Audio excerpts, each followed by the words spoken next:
Hi hello everyone, ನಮಸ್ತೆ.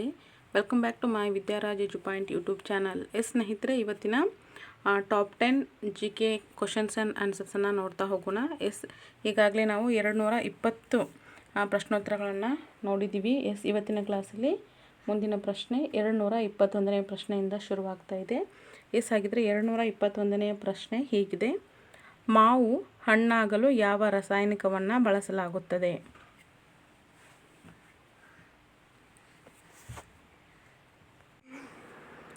ಹಾಗಿದ್ರೆ ಮಾವು ಹಣ್ಣಾಗಲು ಯಾವ ರಾಸಾಯನಿಕವನ್ನು ಬಳಸಲಾಗುತ್ತದೆ? ಉತ್ತರ ನೋಡೋಣ. ಕ್ಯಾಲ್ಸಿಯಂ ಕಾರ್ಬೈಡ್ ಅಂತಕ್ಕಂಥದ್ದು. ಮಾವು ಹಣ್ಣಾಗಲಿಕ್ಕೆ ನಾವು ಕ್ಯಾಲ್ಸಿಯಂ ಕಾರ್ಬೈಡನ್ನು ರಾಸಾಯನಿಕವನ್ನು ಇಲ್ಲಿ ಬಳಸಲಾಗುತ್ತೆ ಅಂತಕ್ಕಂಥದ್ದು. ನೆಕ್ಸ್ಟ್ ಪ್ರಶ್ನೆ, ಮುಂದಿನ ಪ್ರಶ್ನೆ 222ನೇ ಪ್ರಶ್ನೆ: ಫಿಶರಿ ಸರ್ವೆ ಆಫ್ ಇಂಡಿಯಾದ ಕೇಂದ್ರ ಕಚೇರಿ ಎಲ್ಲಿದೆ? ಫಿಶರಿ ಸರ್ವೆ ಆಫ್ ಇಂಡಿಯಾದ ಕೇಂದ್ರ ಕಚೇರಿ ಎಲ್ಲಿದೆ?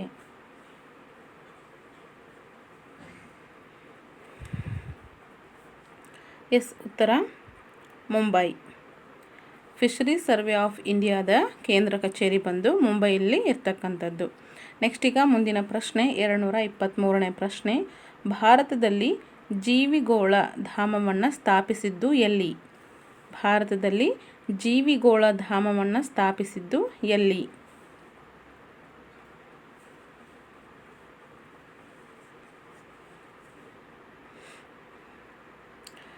ಉತ್ತರ ನೀಲಗಿರಿ.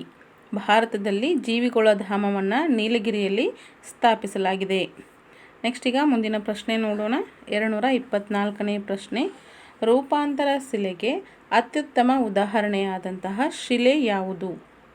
ರೂಪಾಂತರ ಶಿಲೆಗೆ ಅತ್ಯುತ್ತಮ ಉದಾಹರಣೆಯಾದ ಶಿಲೆ ಯಾವುದು?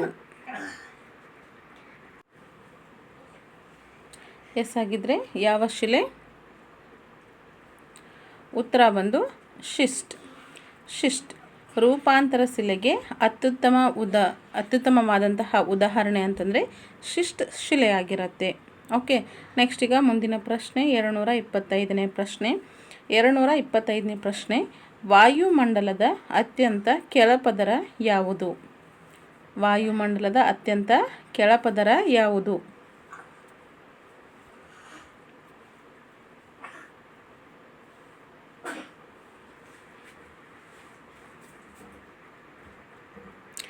ಹಾಗಿದ್ರೆ ಉತ್ತರ ನೋಡೋಣ. ಟ್ರೋಪೋಗೋಲಾ. ವಾಯುಮಂಡಲದ ಅತ್ಯಂತ ಕೆಳಪದರ ಯಾವುದಾಗುತ್ತೆ? ಟ್ರೋಪೋಗೋಲಾ ಅಂತಕ್ಕಂಥದ್ದು. ವಾಯುಮಂಡಲದಲ್ಲಿ ಬರ್ತಕ್ಕಂತಹ ಪದರಗಳು ಯಾವ್ಯಾವು, ಅವುಗಳಿಗೆ ಕನ್ನಡದಲ್ಲಿ ಇರುವಂಥ ಹೆಸರು ಮತ್ತು ಇಂಗ್ಲೀಷ್ನಲ್ಲಿ ಇರುವಂಥ ಹೆಸರುಗಳನ್ನು ಸಹ ನಾನು ಕ್ಲಾಸಲ್ಲಿ ಡೀಟೇಲ್ ಆಗಿ ತಿಳಿಸ್ಕೊಟ್ಟಿದ್ದೀನಿ. ಕ್ಲಾಸನ್ನು ವಾಚ್ ಮಾಡಿ ಹೆಚ್ಚಿನ ಮಾಹಿತಿಯನ್ನು ನೀವು ತಿಳ್ಕೊಳ್ಬಹುದು. ಹಾಗಿದ್ರೆ ಮುಂದಿನ ಪ್ರಶ್ನೆ 226ನೇ ಪ್ರಶ್ನೆ: ಹರ್ಷಚರಿತ ಕೃತಿಯನ್ನು ಬರೆದವರು ಯಾರು? ಹರ್ಷಚರಿತ ಕೃತಿಯನ್ನು ಬರೆದವರು ಯಾರು?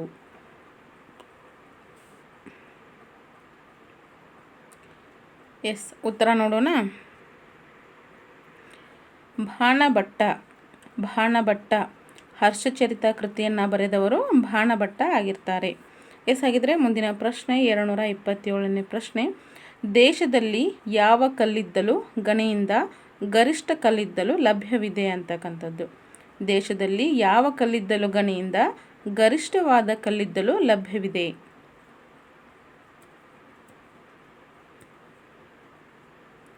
ಹಾಗಿದ್ರೆ ಯಾವುದು? ಉತ್ತರ ಝರಿಯಾ ಕಲ್ಲಿದ್ದಲು ಗಣಿ ಅಂತ. ದೇಶದಲ್ಲಿ ಝರಿಯಾ ಕಲ್ಲಿದ್ದಲು ಗಣಿಯಿಂದ ಗರಿಷ್ಠವಾದ ಕಲ್ಲಿದ್ದಲು ಲಭ್ಯವಾಗುವಂಥದ್ದನ್ನು ಗಮನಿಸ್ಕೊತೀವಿ. ನೆಕ್ಸ್ಟ್ ಬಂದರೆ ಮುಂದಿನ ಪ್ರಶ್ನೆ 228ನೇ ಪ್ರಶ್ನೆ: the economic history of India ಯಾವುದು? The economic history of India ಪುಸ್ತಕವನ್ನು ಬರೆದವರು ಯಾರು? ಈ ಪುಸ್ತಕವನ್ನು ಯಾರು ಬರೆದಿದ್ದಾರೆ?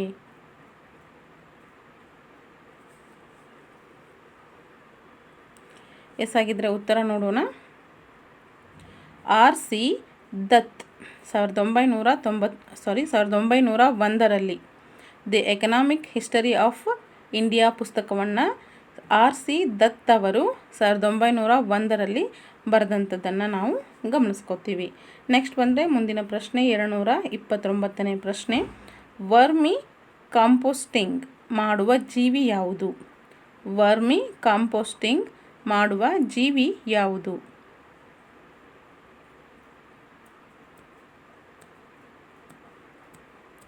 ಎಸ್ ಆಗಿದ್ದರೆ ಆ ಜೀವಿ ಯಾವುದಂತ ನೋಡೋಣ. ಎರೆಹುಳು. ಎಸ್, ಉತ್ತರ ಎರೆಹುಳು.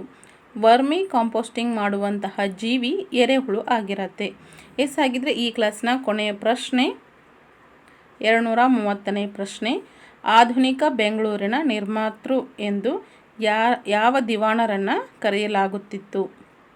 ಎಸ್, ಆಧುನಿಕ ಬೆಂಗಳೂರಿನ ನಿರ್ಮಾತೃ ಎಂದು ಯಾವ ದಿವಾನರನ್ನು ಕರೆಯಲಾಗ್ತಾ ಇತ್ತು ಅಂತಕ್ಕಂಥ ಪ್ರಶ್ನೆ.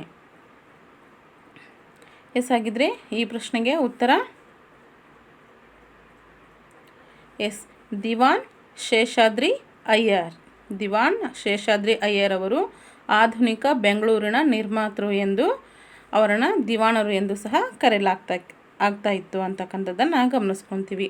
ಎಸ್ ಸ್ನೇಹಿತರೆ, ಹಾಗಿದ್ರೆ ಇವತ್ತಿನ ಈ ಕ್ಲಾಸ್ನ 10 ಟಾಪ್ 10 GK ಕ್ವಶನ್ಸನ್ನು ಮತ್ತು ಅದರ ಜೊತೆಗೆ ಉತ್ತರವನ್ನು ಸಹ ನೋಡ್ಕೊಂಡಿದ್ವಿ. ಐ ಹೋಪ್ ಈ ಕ್ಲಾಸ್ ನಿಮಗೆ ಇಷ್ಟ ಆಗಿದ್ದರೆ ಪ್ಲೀಸ್ ಲೈಕ್ ಮಾಡಿ, ಶೇರ್ ಮಾಡಿ, ಸಬ್ಸ್ಕ್ರೈಬ್ ಮಾಡ್ಕೊಳ್ಳಿ. ಸೊ ನಿಮ್ಮ ಅನಿಸಿಕೆ ಏನೇ ಇದ್ದರೂ ಕಾಮೆಂಟಲ್ಲಿ ಬರೆದು ತಿಳಿಸೋದನ್ನು ಖಂಡಿತ ಮರೆಯಬೇಡಿ. Thank you so much everyone. ಮತ್ತೊಂದು ಕ್ಲಾಸಲ್ಲಿ ಮತ್ತೆ ಸಿಗೋಣ.